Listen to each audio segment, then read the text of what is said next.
Resident Evil is without a doubt the benchmark to which all survival horror looks to. Despite other titles coming before it such as Sweet Home, Alone in the Dark, and Clock Tower, Resident Evil was the title to break into the mainstream conscience by building upon its predecessors. Capcom's visionaries Shinji Mikami and Toshiro Fujiwara would set out to make something so ambitious that it didn't just break, but shattered barriers with the PlayStation's capabilities. Despite working on the latest console technology, Capcom's creators were unable to fully implement everything they've envisioned due to the hardware limitations. That is, until 2002 when Resident Evil Remake hit the GameCube.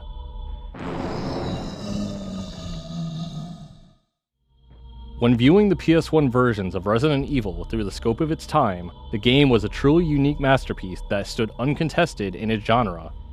There was, however, the 1992 survival horror Alone in the Dark that Resident Evil felt very derivative of. Alone in the Dark suffered from being too ahead of its time by being stuck on the PC and the 3DO with a pace and visuals that can hamper the experience of a survival horror title. Since Alone in the Dark did come before Resident Evil was even a thought at Capcom, it can be credited for shaping what Resident Evil would eventually become. Even before that, however, was Sweet Home, which directly inspired Resident Evil's original story of a zombie-filled mansion. Being on the popular PS1 made Resident Evil widely available, selling nearly 3 million copies worldwide. Even with the game being a massive hit that inspired countless clones, the original suffered from a number of issues in an unestablished genre that would become apparent only a few years later. Time showed how the video game industry was really shooting from the hip, as it saw later titles in the same gaming generation become more polished. The biggest example of this is the game's sequel, Resident Evil 2. The sequel improved on the first game in nearly every aspect, with more environments, better controls, better optimization to allow more zombies on screen at once, and better voice acting. Although that last one was a pretty low bar to overcome, let's be real about it. What happened? About 2 months ago, there was this incident. Stop it! Don't open that door! But Chris is... What is it? Honestly, I don't know how these voice lines ever got greenlit.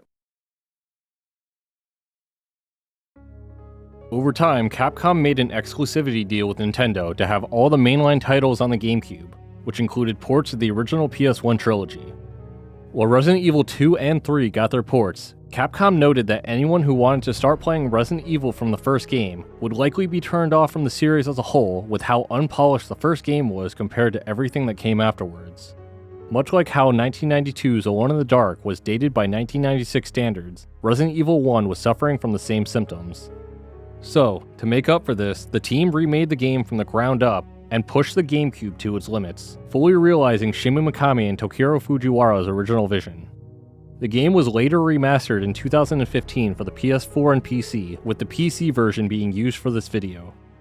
Outside of the enhanced visuals and the Resident Evil 5 costumes for Jill and Chris, these are functionally the same game. The only noticeable gameplay difference is the option to use alternative controls, which we'll touch on later. Unlike the changes from the GameCube to PS4 and PC versions, Resident Evil 1's GameCube remake may as well be a new game in its entirety when compared to the PS1 versions. From here on, I'll be talking about Resident Evil Remake as a standalone experience, meaning this will not be a one-to-one comparison between this and the original. I will, however, be comparing it to the genre as a whole using the PC version, but the PS4 version should have a similar enough experience outside of FPS and resolution differences. An Xbox? Yeah, you can play it on that, but why would anyone own one of those? From the start of the game, we're asked a simple question. How do you like your game? Under the hood, this is simply a difficulty selection, with the top option being normal, the middle option being easy, and the bottom option being very easy. I didn't realize until later on in my playthrough that I was actually playing on easy, but thought it was normal mode, but we'll talk about difficulty later on. We're presented with two character options, Jill Valentine and Chris Redfield. Both have their pros and cons, with Jill's unique benefits heavily outweighing Chris's, making Chris's route the pseudo-hard mode. The main story beats are intact between the two protagonists, with different side characters that play a role unique to that character. While you can get most of the main story from only seeing one side, some extra clarity is provided when seeing both sides in total. Jill is considered the character you should start with, due to her greatest strength being 8 inventory slots versus Chris only having 6. There's plenty of other noticeable differences between the characters, but we'll go over those later on in this video.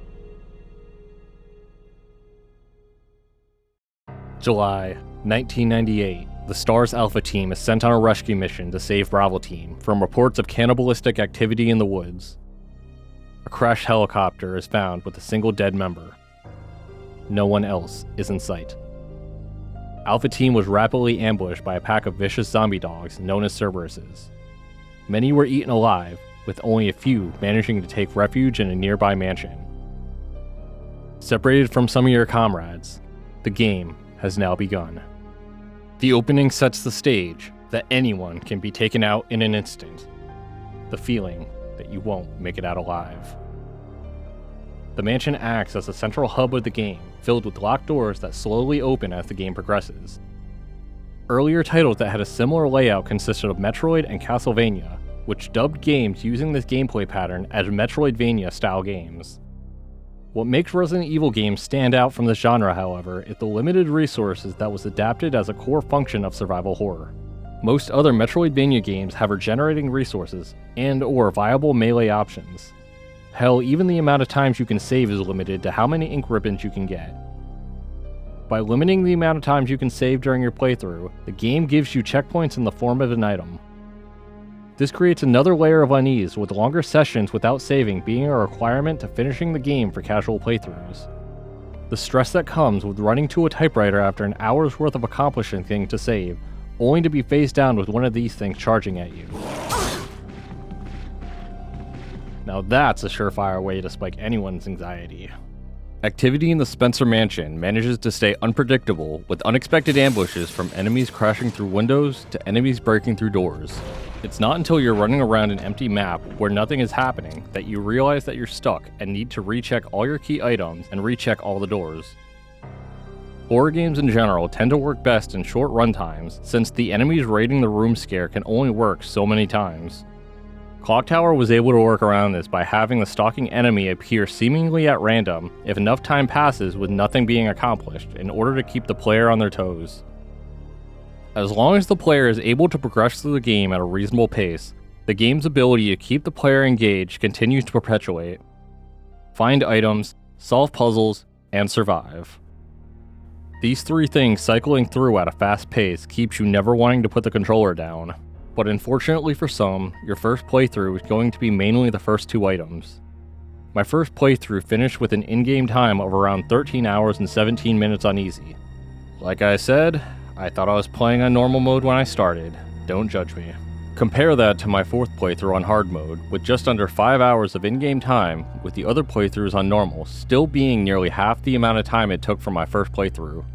As long as you remember where the key items are and the puzzle solutions, subsequent playthroughs create a faster paced environment with enemy respawns coming in back to back. The intensity is even higher with increased difficulty levels, giving you less items to work with, which ironically gives you more space for key items at any given moment, making the process of completing the game much faster. Unlike many other games, however, key items will take up the same amount of inventory space as weapons and health items. This further emphasizes the need for thoughtful inventory management at all times in case you come across something that you need to progress.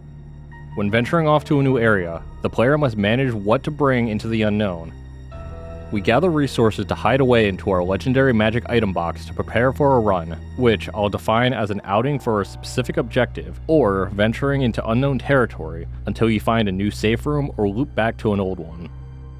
Maybe you got a key item that opens up multiple doors, so you map out a full route gathering any new resources or key items. The most valuable resources are definitely ammo, as long as you have the gun for it. The handgun can get the job done on simple zombies, but anything mobile or impact resistant can tank their way through your shots and get a hit in. It's definitely a starter weapon that falls off around the halfway point, with every other weapon having significantly more value.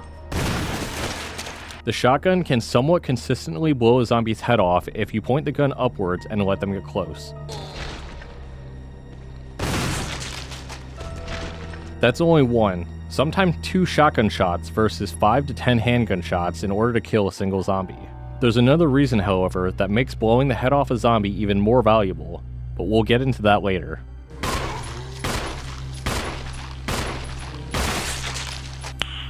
Nice. The Magnum is famous in the series as a late-game weapon with very few bullets scattered about, and this game is no exception. Missing even a single shot feels bad, but using it almost feels like a cheat code with how strong it is. One full clip of the Magnum is enough to take down nearly any enemy in the entire game. Jill also gets a grenade launcher that uses 3 different types of ammo, being explosive, flame rounds, and acid rounds. Chris does get a flamethrower, but only for about 10 minutes and for one boss fight. Then you have to use it as a key item in order to progress. The lack of such a powerful weapon from Chris is another reason why his playthrough route is so much more difficult than Jill's. The grenade launcher is somewhere between the shotgun and Magnum in terms of power, with some elemental benefits. I've found that the flame rounds tend to be the most effective against most enemies, but I never noticed a major difference between the types. The increase in firepower throughout the game gives a sense of progression as one of the core hooks to the game. Stacking up more firepower as enemies around you get stronger helps keep the momentum, but sometimes, the balance between the two can be an issue. Even on hard mode, the overall difficulty drops off near the end of the game because of all the firepower at your disposal, with not enough enemies to make use of it. Health items are pretty simple, with first aid sprays being a full heal, and green herbs restoring a portion of your overall health. Mixing a red herb with a green one makes a compound equivalent to a first aid spray, and blue herbs can cure poison, which can also be mixed with green ones in order to save inventory space. It's simple yet effective. Similar to the issue of having too much firepower in the late game, health feels very abundant by then as well, further trivializing the challenge that should be there. Especially with these blue herbs, I have way too many of them and there's not very many ways to get poisoned in the game. Maybe I just play overly conservative, or become too efficient by the time I played on hard mode. One way the game can be extremely challenging is if you're bad at keeping track of zombie bodies. A mechanic unique only to Resident Evil 1 Remake is the need to cremate bodies. Killing a zombie is a ticking time bomb that can come back in the form of a super zombie known as a Crimson Head. Crimson Heads are a new zombie type that appear when you kill a zombie but don't burn the body before a set amount of time. If the body isn't burned with kerosene and a lighter, it comes back as a Crimson Head, a faster, harder hitting, and tankier version of the classic zombie. Unless you blow its head off, then you're all good. So, when you see a zombie in an area that you frequently pass through, you have to make a decision. Either A, run past the zombie and save ammo but risk taking damage. B, kill the zombie and deal with the Crimson Head later. C, use shotgun shells to try and blow the zombie's head off. Or D, kill the zombie then burn the body. The last option seems like the obvious one, until you consider that kerosene is a limited resource. Not to mention that your kerosene container can only hold enough to burn 2 bodies, meaning any more than that would require some backtracking to a kerosene tank to finish the job.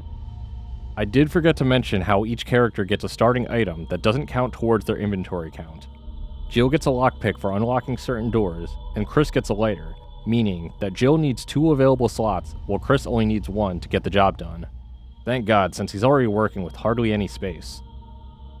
When considering the constant need for resource management, it is unreasonable to just have the means of burning a corpse at all times. Backtracking to pick up the tools needed is necessary, especially when you down a zombie out of necessity when a situation gets a little too dicey.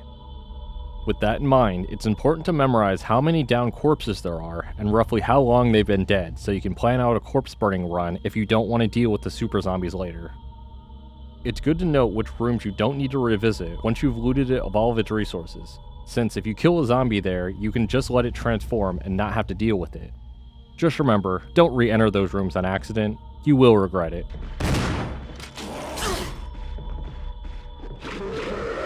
Outside of resource management, the survival aspect of the game includes combat. Combat is just as strategic as it is execution-based. Estimating how many bullets are needed to clear out an area while also trying to make every shot count. This is easiest done with basic zombies, considering how slow they move, allowing you to take a few shots with the handgun, then run back and repeat the process to avoid any damage. The amount of bullets needed can vary as mentioned earlier, but a good rule of thumb is that 1 full clip of handgun rounds can take out about 2 basic zombies. Additionally, the game does have an auto-aim baked into it. So long as you have no obstacles between you and the target, you can guarantee at minimum a body shot. You can aim up or down for a headshot for more damage, or a foot shot to knock them down and run past them. The aiming angles, however, are pretty rigid, leading to missed shots unless the enemy is within close range. If you're okay with risking some damage, this is a good method for conserving ammo, especially with the shotgun to blow their heads off, but if you have an ammo surplus and some kerosene, it's likely better to play it safe and shoot from a distance using your handgun. Aiming up and down is also used for enemies like spiders when they're crawling around on walls, and for dogs when they get close. Once faster enemies like Crimson Heads, dogs, and hunters enter into the mix, combat can become very skill intensive if you're using the handgun. With a lack of firepower, these enemy types can typically charge through a volley of handgun shots, requiring a degree of kiting and dodging in order to avoid taking any damage. Once you've gotten around the halfway mark of the game, this isn't much of an issue, so long as you've been resourceful and stacked up ammo for high-powered weapons. The shotgun, grenade launcher, and magnum are capable of knocking back stronger enemies reliably, but it's not a guaranteed safeguard. One badly timed shot can leave you vulnerable, especially when fighting multiple enemies at once.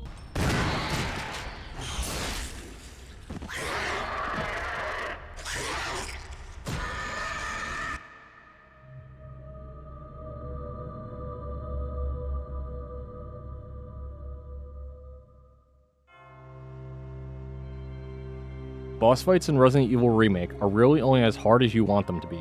With a total of 7 boss fights in the game, only 3 of them are ones you actually have to engage in. The first fight with the snake Jan is completely avoidable by just grabbing the key item and then leaving the room.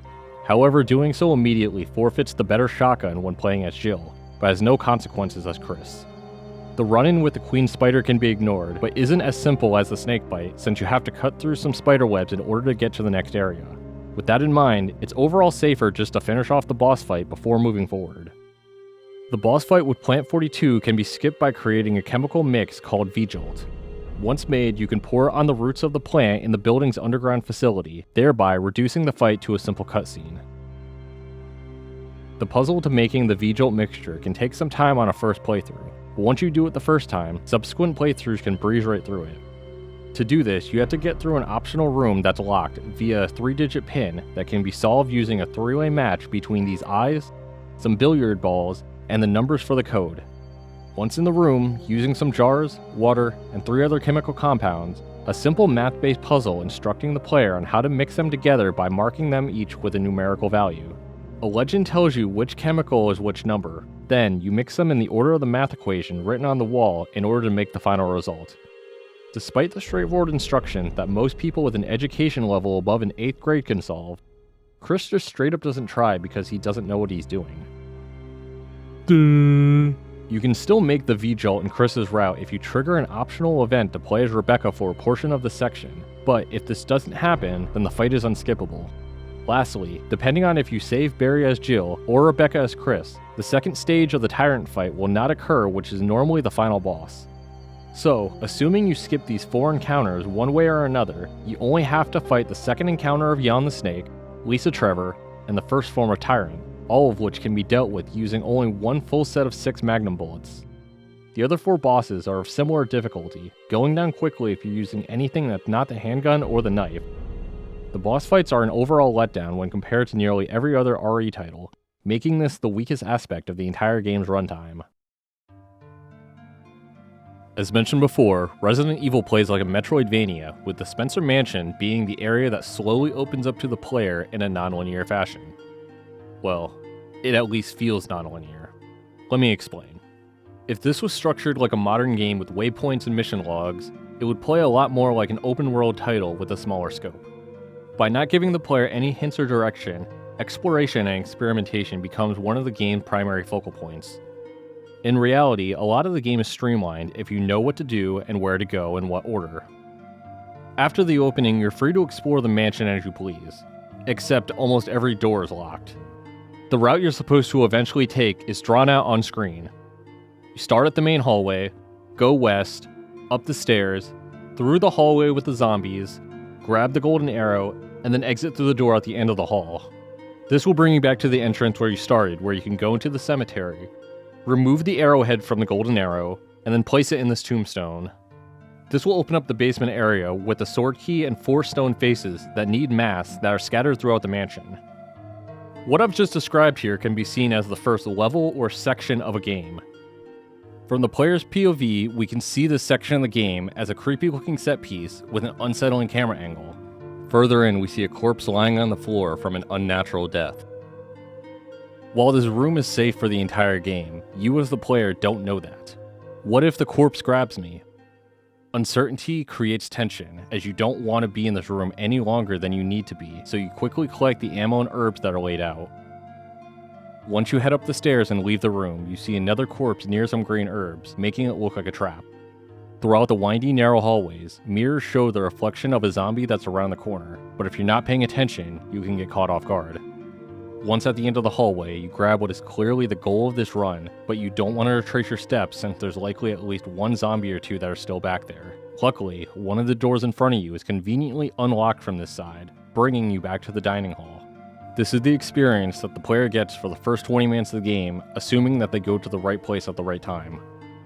The room with the corpse simply loads you up on resources before you run through the hallway with multiple zombies, in which there are multiple ways to go through. If you decide to shoot your way through, you might be punished later if you don't burn the bodies in time, but you will save on health.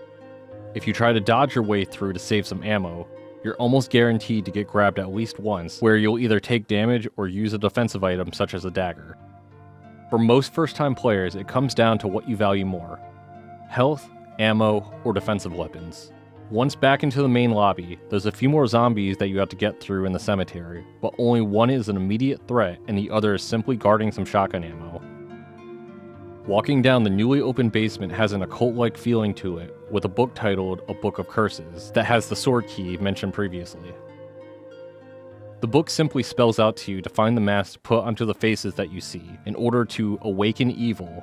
Luckily for us, when we do, evil turns out to be a little bitch named George. With the sword key in hand, we can now open up multiple doors that ultimately funnels the player into getting the armored key that opens up more doors that eventually leads to the shield key, which leads to the snake fight, all the while collecting the 4 masks needed that gets us another key item that brings us to a whole nother section that gets us the helm key until eventually we make our way down to the lab. Down in the lab, we have one more section where we repeat a similar process on a smaller scope and then finish the game. The overall map layout is cleverly designed in such a way that there's always a new key item that you're finding and figuring out how to use. Like this wooden mount, for example. I did not figure out how to use this on my first time around, but that's aside from the point.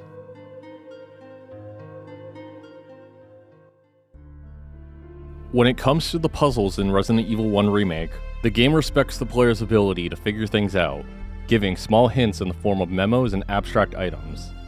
While none of these puzzles are mind-breakingly difficult, the game's flow can come to a halt if you miss a key item or forget to check a specific door. A few instances of this during my playthrough includes forgetting to check this door that goes to the courtyard, not lighting these candles in this room, and not picking up this bag of chemicals to kill the plant, just to name a few. In each of these cases, I ended up running around to nearly every accessible room and checking every locked door to see if I missed something, running through empty halls and dodging the same enemies while banging my head against the wall, mostly due to this wooden mount. I've wasted so much time in inventory space lugging it around, desperately trying to use it on everything and anything I can think of.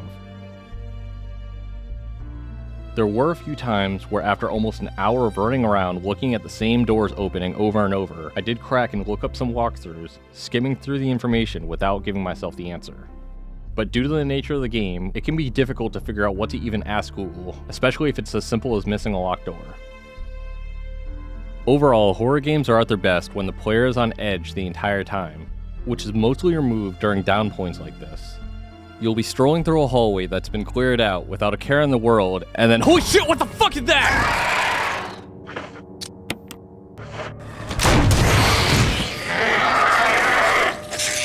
Anyone familiar with the OG Resident Evil on PS1 knows about this famous jump scare.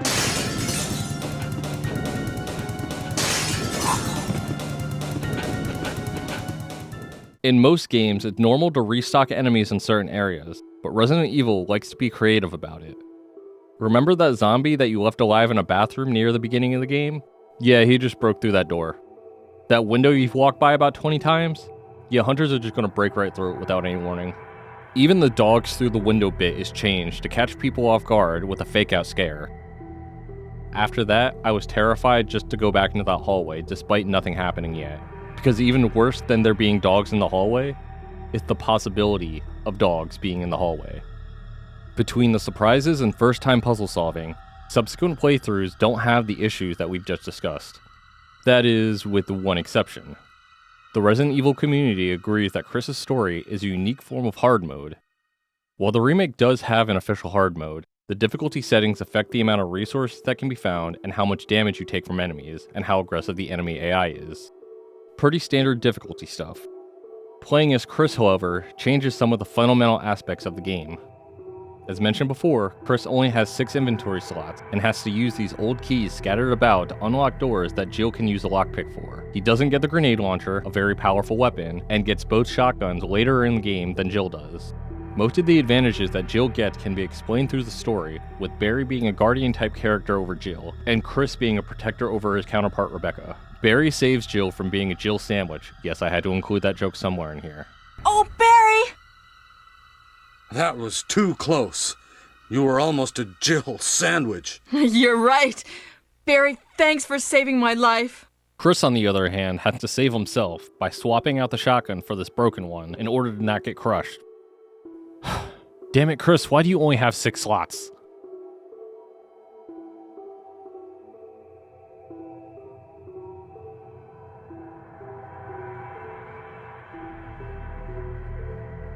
You can still do the same thing with Jill by getting the broken shotgun and swapping it, but honestly speaking, why would you actually do that? Later as Chris, you'll also be strolling through the mansion when you hear a scream come from upstairs. Rebecca! Is she upstairs? An invisible timer starts ticking where you have to find and save Rebecca from a hunter or else she dies, thereby getting a worse ending. If this is your first time playing as Chris, panic may set in. I know it did for me. Maybe you have very few resources on hand, but you have to run around through rooms with enemies, opening doors at random, not knowing exactly where Rebecca is. After all, the only hint you have is that she's upstairs somewhere. This is another way to strike fear into the player unexpectedly, by creating a situation with much higher stakes in which you need to take immediate action. No time to think, no time to prepare, just go. It's events like this that make managing your inventory important at all times, needing to be ready for the unexpected surprises that the game throws at you. Also, to be fair, it's easier to do this when you have 8 inventory slots instead of 6. Between that and needing to allocate space for these old keys, I spent most runs either with 1 weapon plus some ammo or 2 weapons with no backup ammo, leaving me feeling vulnerable. Sometimes, it even meant running around with no healing items, making every enemy encounter far more intense, knowing that I had no safety net if I got overwhelmed. On the bright side, however, Chris has a bigger health pool so he can take more damage, as well as having access to hand grenades as a secondary defensive weapon that can cleanly blow a zombie's head off. Rebecca does help Chris out in the form of playing the piano, getting him serum if he gets bit by the snake, and mixing chemicals if you play as her during that period. These are all things that Jill has to do on her own without any help. Depending on how certain fights go, you'll have to take control of Rebecca, who has almost nothing for items, being yet another subversion of expectations when playing as Chris. I did find it suspicious that it's specifically the female characters that treat the male characters' wounds are the ones who can play the piano and are the ones who can do basic math, with men rescuing women. Capcom was definitely playing into some stereotypes, but considering the original stories from Japan in the mid-90s, this is kind of par for the course, let's be honest about it. The story beats will ultimately lead you to the same conclusion. However, some of the details unique to each side come together to form the full picture. Jill's side gets to see how Barry was working with Wesker, who is threatening his family, whereas Chris learns more about what happened to Bravo Team, who Rebecca is a part of. The interesting dynamic, however, between the two characters' endings is that there's no possible way to get the true canonical ending, since we know from later entries that Barry, Rebecca, Jill, and Chris all made it out of the mansion alive together. But as Jill, you can only save Chris and Barry, and as Chris, you can only save Jill and Rebecca.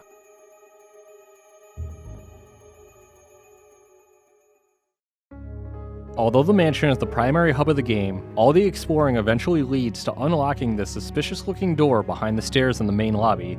Once unlocked, you venture down to the underground lab where the rest of the game takes place. Other side areas pop up once you collect the 4 masks mentioned earlier that gives you one of the 2 emblems that lead to the lab, but before that, the singular one is used to unlock the door outside the mansion. This leads to 2 separate paths that lead to 2 different cabins that become available as a new section. One of the cabins is home to the infamous Lisa Trevor, where more story unfolds as well as your first encounter with her, which involves getting smacked around once and then running out while pissing your pants. The actual in-game purpose of going here first is to grab this crank, which is used to get to the other cabin in the woods that acts as a standalone dungeon. Here, you go through a self-contained area filled with zombies, spiders, a giant plant, and some sharks. Neptune the Shark is kinda like a boss fight in the form of an anxiety-inducing puzzle that will almost certainly get you killed on a first attempt without any prior knowledge or a guide. Basically, you're trying to drain the tank before a timer runs out by activating a number of flips and switches in a set time period with only a few hints. It's also important to note that this is when Chris gets the assault shotgun, when Richard from Bravo Team comes and saves you from a shark attack. That is, if you were able to save him from beyond the snake earlier. Whereas Jill gets it during the snake fight when he dies saving Jill. The climax of this area is the fight with Plant 42, that gives you the helmet key to unlock a few more doors in the main mansion. Overall, this side area feels watered down compared to the massive mansion, but ultimately gets the job done of being a new area to explore without overstaying its welcome. There's a few other underground areas like this, but smaller, that involve fighting giant spiders and running from boulders. I'm so glad to see our boy Chris facing his fears of giant rocks many years later in Resident Evil 5. While going through these underground sections, more about Lisa Trevor is revealed, as it's apparent that that's where she lives now, as well as being chased around by her for a bit. Most of these side areas is also where you learn some of the finer details about the story, like finding this Bravo member Enrico who tips us off about a double crosser before being shot from the shadows. Like how the cabin gives us the helmet key, these other areas eventually give us another emblem that leads down to the underground lab that plays out like the cabin section with more enemies, but before that is this final showdown with Lisa Trevor. The Lisa fight plays out differently since she can't die from guns, for some reason. Luckily, the room that you fight her in is surrounded by pits, which either you can blow her off the side with some firepower, or push these 4 stones off the side, in which she'll jump off the cliff on her own. I opted to shoot her off the cliff, since at this point in the game I had more than enough firepower to spare, as well as it being a safer choice in my opinion. If you're playing as Jill, you can take Barry's Magnum and let him die, which will lead you to fighting Lisa solo, or you can give it back to him and he'll help you out. This will obviously also affect your ending, but keeping Barry's Magnum gives you the strongest weapon in the game. If you beat her the way I did, you just need to wait near a ledge, and then once she gets close, just start blasting her with Magnum shots until she falls off. If done right, this shouldn't take any more than 1 full clip of Magnum rounds, but can quickly drain your ammo if executed poorly. On a first playthrough without any prior knowledge, it makes sense to keep Barry's gun as Jill, considering he left you for dead, with the narrative making it seem like Barry is the double crosser instead of Wesker. Either way, we do eventually find out that Barry's family has been threatened by Wesker, if he doesn't do what Wesker tells him, to which Jill forgives and understands if you save him later on. Once you make it past Lisa, you use these 2 different emblems that you find within these books throughout the mansion, in order to get to the underground lab. There's a decent mix of puzzles in a small area, as well as a chance to save the other protagonist if you have these 3 MO discs, which one of them you get earlier on in the mansion, and the other 2 are located within the underground lab itself. I will say that some of these puzzles are better crafted here, but are completely bypassed on subsequent playthroughs since the passwords are always the same. One unique aspect here is the need to transport some nitroglycerin in order to power the elevator that eventually brings you to the last boss. Once you have the vial filled with the compound, you cannot run, shoot, or get hit by enemies. Otherwise, the compound will explode and you die. In reality, you just need to kill all the enemies on the route first, and then just walk there. As simple as this may sound, it's still terrifying because the instinct to hit the run button will always be there. To get around this, I simply held my right hand behind my back while doing this, so that way I wouldn't accidentally hit the run button. While that part never tripped me up, I did forget where I had to put the nitroglycerin on my first playthrough, and accidentally walked too far into a room that still had enemies, which eventually killed me. This, among other things in the lab, definitely made it at least interesting, but like I said, compared to the actual mansion itself, the lab feels pretty lackluster considering its small scope. Across the Resident Evil universe, the trope that Umbrella is tied to the events of the game is pretty standard, with the first entry being no exception. That being said, the why and how is pretty well written, with the cheesy B-movie voice acting and cutscenes getting new life in the remake. Even 20 plus years later, the story doesn't feel too outdated. But then again, if this was made currently, they would find a way to cram in more scenes of Barry directly telling the player how to aim your gun and what an herb is. Instead, basic tutorials are given to us organically. For instance, self-defense weapons like this dagger is demonstrated in a live setting near the beginning of the game. While exploring, there's a narrow back room with the dagger at the end of it, and once you pick it up and try to leave, a zombie cuts you off in an unexpected manner. You can try to run by it or kill the zombie, but first-time players will most likely get grabbed from the front and will trigger the use of the dagger, allowing you to run by it. If you didn't use any ammo, you basically just got a single dagger, then immediately used it, creating a net sum of 0 resources gained and lost while experiencing firsthand how defensive weapons work.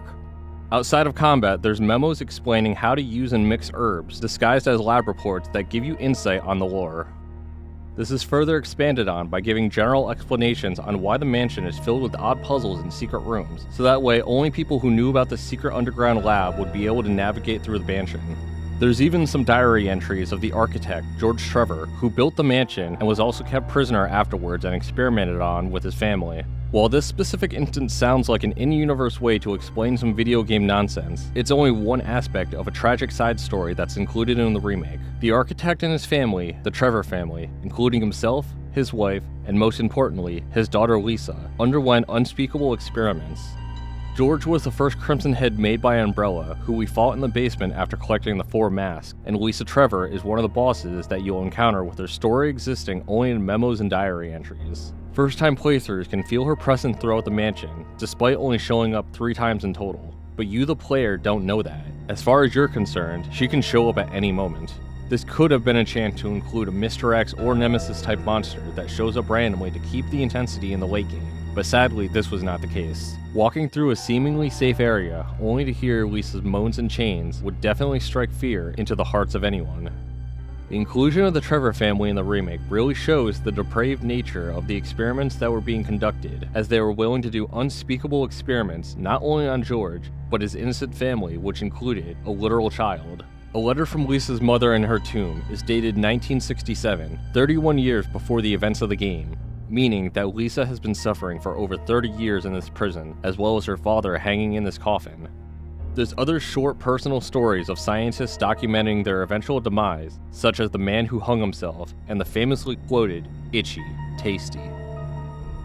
Outside of the side story and other character specifics, the main plot that exists within Resident Evil Remake starts with the STARS Alpha team exploring a nearby forest in order to rescue Bravo team that went to investigate disappearances of potential cannibalism. Once there, Alpha team starts getting picked off by zombie dogs, leading to the main cast to hold up into a nearby mansion. Over time, we discover that there may be more to the mansion than expected, with a potential double-crosser. It's Wesker. Wesker's the villain. Just look at this man. He is the antithesis of a 90s movie villain. That's what I was going to say. If you were to exclude the villainous look, the reveal would actually be pretty clever, as Chris's story gets a lot of assistance from Wesker in place of Barry. As Jill, everything points to Barry being the villain, with him leaving you for dead and pulling a gun on you, but it is later revealed that he's been acting under duress from Wesker. It would also be easy for Wesker to kill off the unsuspecting STARS members, but instead he goes out of his way to even save them at times, as shown in the opening scenes of the game. Is this a plot hole? No. Actually, it's quite the opposite. The monsters that Wesker and Umbrella have been making are bioweapons that can be sold, but they need combat testing and data collected. There is some foreshadowing, with the Bravo member Richard describing the mansion as a killing zone. Moreover, it appears that the existence of STARS and Wesker leading them was the explicit purpose of this group. With some of the STARS members getting picked off from the start, it would make sense that Wesker would try to keep his test subjects alive as long as possible for the experiment. We do see some character development between Chris and Wesker, with the impression that Chris was the top performing member trained by Wesker directly, a type of student-mentor dynamic. We wouldn't get to see a clash between the two, however, until Chris became the boulder-punching machine of a man in Resident Evil 5, since the Tyrant supposedly kills Wesker, which inadvertently saves us. With the plot twist revealed and the antagonist supposedly dead, all that's left to do is escape the helicopter while the mansion explodes behind us. The endings are roughly the same, showing the members that you managed to save in the helicopter with you. Canonically, any character that you're able to save lives, but there's no way to save all 4 survivors in the helicopter. Whoever you play as, the opposite character could be rescued in a prison cell near the end of the game by finding the 3 MO discs, as well as your designated side character for each playable character. As Jill, you never see Rebecca, and as Chris, you don't ever see Barry outside of the opening scene. Saving Rebecca, as explained earlier, is from finding her on time when she's attacked by a hunter, while Barry is saved if you trust him and give him his gun back during the Lisa fight. The respective rescued character can also die during the second tyrant fight, altering the ending as you continue without them. More of the story that takes place during the main game is further elaborated in other titles, mainly about Spencer, Wesker, and Umbrella's goals and intentions, but I think Resident Evil Remake manages to tell an overall effective narrative without any context outside of itself.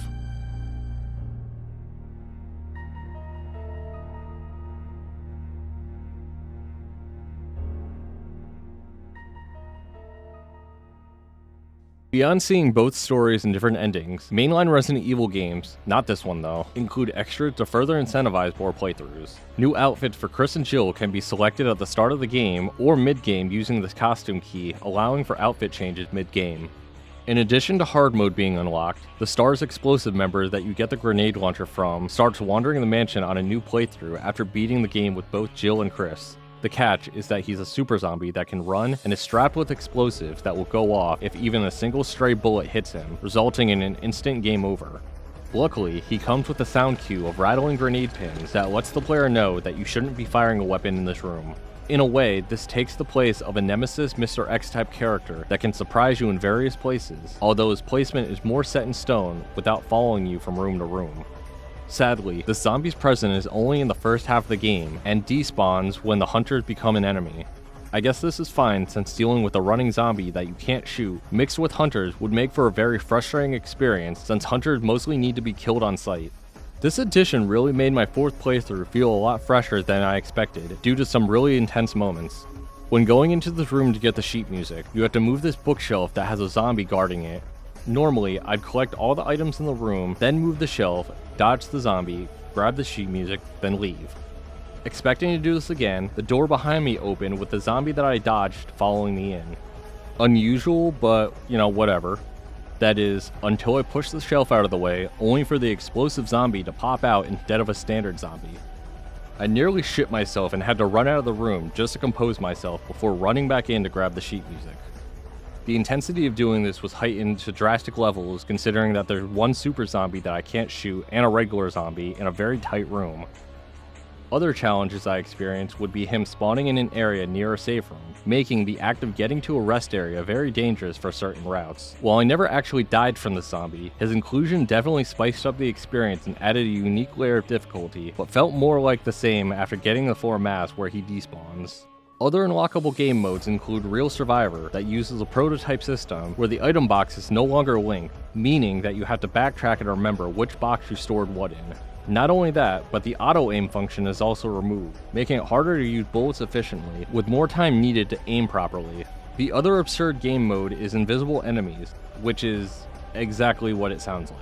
I haven't tried to do a playthrough of either of these yet since I got a little bit burnt out from 4 playthroughs over a couple weeks, but will consider it if I want to put myself through that kind of suffering. Other unlockables include 2 infinite weapons for beating the game in under 5 and 3 hours respectively, which I accidentally did in just under 5 hours on my hard mode run. I'm not sure if I'll ever use this infinite handgun in a playthrough, but I can feel accomplished knowing that I unlocked it. Faster playthroughs come from an increased knowledge and memorization of both the mansion layout and puzzles. Unlike some horror titles, Resident Evil Remake's puzzles are static with every playthrough, so once you know the passwords in the underground lab, you can skip these areas and items completely. There's many key items that you can get very early on, but can be ignored until needed, making run through the mansion more efficient. A couple examples of this that you can get early on in the game include this wooden emblem and blue gem that you don't use until much later on. During a blind playthrough, you might be inclined to keep these in your inventory, only for them to be taking up valuable inventory space, with no need to have them until much later. Other efficiencies included knowing which zombies to kill, and when to do it, based on when I'd have access to kerosene, as well as keeping in mind which areas I'd need to go through in the future. With that in mind, I only had to fight 2 Crimson Heads in total during my last playthrough, which are both Crimson Heads that are unavoidable, being the George Trevor one, as well as the one that gets up no matter what you do. This knowledge of enemy placement and what routes were safest is the main reason why I only died a few times on hard mode, mainly at the very beginning where I had to limit test what I could get away with in hopes of conserving more resources for the late game. Despite all the efficiencies and the lack of deaths, hard mode continued to push my survival horror limits throughout the early and mid game. Had I not been so disciplined with cremating bodies and headshots, as well as knowing what enemies I would have to be facing in the future, I'm sure I'd be struggling a lot more on my way to the finish line. It was also from playing as Chris previously with only 6 inventory slots that helped me better manage my inventory. For comparison, here are some of my selected loadouts from my different playthroughs. Notice how in my later playthroughs, my runs consisted of having a lot more inventory space open whenever I'd go for a run. One of the biggest things that I've learned throughout my playthroughs is that when going into new areas, you can typically get away with not having any health items if you're topped off, or bring no backup ammo. Even on hard mode, where resources are a lot more scarce, you can normally scrape by and use whatever you find along the way while having some extra space for key items, which results in less trips back to the item box. And even if you do find yourself struggling, by the time you get to an item box, you will typically have some health items that you can grab from there to use. I know that a lot of people complain about the limited inventory space in this game, but I've come to understand and appreciate the thought that went behind the inventory management system in the early RE titles. By forcing us to make hard decisions by either bringing a sidearm with no extra ammo, or bringing the shotgun with extra shotgun shells, keeps the player mindful of what they have access to at all times, creating tension every time that you venture off into the unknown. That extra layer of decision making, combined with the micro decisions that you have to make with every encounter, is just as fundamental to the horror experience as everything else. Limited inventory in Resident Evil should be viewed as a strength and not a weakness. And if you're struggling with this, then honestly, get good, scrub. You really don't need multiple healing items and a full arsenal at all times. In fact, that would make the game way too easy and pretty lame in my opinion. I mean, at that point, you may as well just get a mission log, first grade level puzzles, and an arrow pointing where to go next. Oh, but future Resident Evil titles have a lot more inventory space and are still just as balanced, except, well, Resident Evil 1 doesn't have very many enemies, meaning you don't need that many items at one time. Future games needed more inventory space to compensate for the bigger hordes of enemies. For example, while playing Resident Evil 2 Remake on hard, I noticed I was blowing through all my healing items and ammo while also having a lot more inventory slots. Just imagine if Resident Evil 4 and Resident Evil 2's inventory systems were the same as Resident Evil 1's. You'd be struggling the entire game. As annoying as it is, having 6 inventory slots in Resident Evil 1 Remake is an acceptable enemy to inventory ratio when compared to its peers. The other complaint that people have about the old Resident Evil games were the tank controls implemented to assist with the fixed camera angles. Back in the day, Capcom used fixed camera angles to make pre-rendered backgrounds that looked gorgeous for the time, even for the PS1. By holding up, your character would always run in the direction that they're looking, with left and right on the D-pad basically being a steering mechanic like a car. The remaster for the PS4 and PC, however, came with an alternative control setting that allowed people to play the game as if it was a third-person action game with a free-moving camera, except, well, the camera was still fixed. I tried out this setting and it felt so wrong in so many ways, particularly because I was already so used to the tank controls. It's easy to get disoriented when the camera angles change. One moment you're holding up, then angles change, and then you need to let go, then hold down in order to keep running in the exact same direction. I get that if you've never used tank controls, it feels a lot easier to use the alternative controls, but I challenge anyone to get used to the tank controls since the game was balanced around it. Dodging can be pulled off way easier with alternative controls, since you can turn around in an unnatural manner by juking back from a grab. The difficult movement of tank controls makes simple encounters much more tense, versus the funky looking movement that alternative controls have. If you were walking down a narrow hallway in real life and saw this in front of you, it would be terrifying and awkward to try and run by it unscathed, which using tank controls ultimately simulates. Unlike its modern contemporaries, Resident Evil 1 Remake has no DLC. The game has a handful of different ways to play through the main campaign that are unlocked by beating the game as previously mentioned. Each playthrough piqued my interest after seeing what the next challenge the game gave me. I'm considering trying real survival mode if I decide to do a 5th playthrough at some point, as it would provide a fresh experience. Alternate costumes are also unlock only, with no paid DLC, with Chris and Jill getting 2 extra costumes for finishing the game, with some looking a bit ridiculous. But, you know, in a good way. Between the modes, costumes, and weapons that can be unlocked, a sense of accomplishment comes at the end of each playthrough, seeing the rewards given. Nowadays, we get trophies and achievements that don't really offer anything to the game outside of showing off what you've got. The unlockables have a similar function to the trophies and achievement system, but people don't really care about trophies or achievements unless you get a platinum. But getting an infinite ammo weapon or an extra costume is just plain awesome. But as much as I'm not a fan of DLC in general, I feel like this game is missing a mercenaries mode or an alternative side story.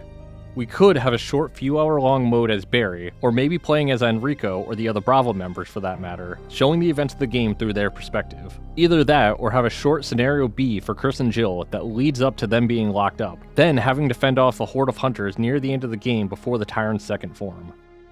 As much as I've loved every playthrough so far, it's hard to find a real reason to keep playing the game unless I want to play through hard mode as Chris, play real survival mode, or invisible enemy mode. Like I said, I might try one of these in the future, but for now, I feel like I've run through the Spencer Mansion more than enough times, and I feel like I want to explore a nearby police station instead. So, if you're a fan of survival horror and you haven't played Resident Evil 1 Remake, I highly recommend that you give it a try, especially using tank controls. While some will say that the nature of the game is too archaic, I would argue that it's aged like a fine wine, especially in the graphic department. You can easily get the remaster on modern consoles or PC for about $20, and its replayability is well worth the money. Even if you've watched playthroughs online or with a friend, it's nothing like being the one to actually pilot Chris and Jill throughout the mansion. If you're a fan of the Resident Evil franchise, old or new, or just a survival horror fan in general, you're doing yourself a disservice if you haven't at least given this title a try. And if you do pick it up for the first time, just don't chicken out and try to leave the mansion too soon. Hey everyone, thank you all for watching. Remember to give this a like, share, and subscribe. And if you want some more survival horror content, click on the video on screen for my Rule of Rose retrospective. Admittedly, it's my first video doing this type of thing on this channel, so try not to cringe too much, okay? I've been your host, Fake Alias, and I'll see you in the next video.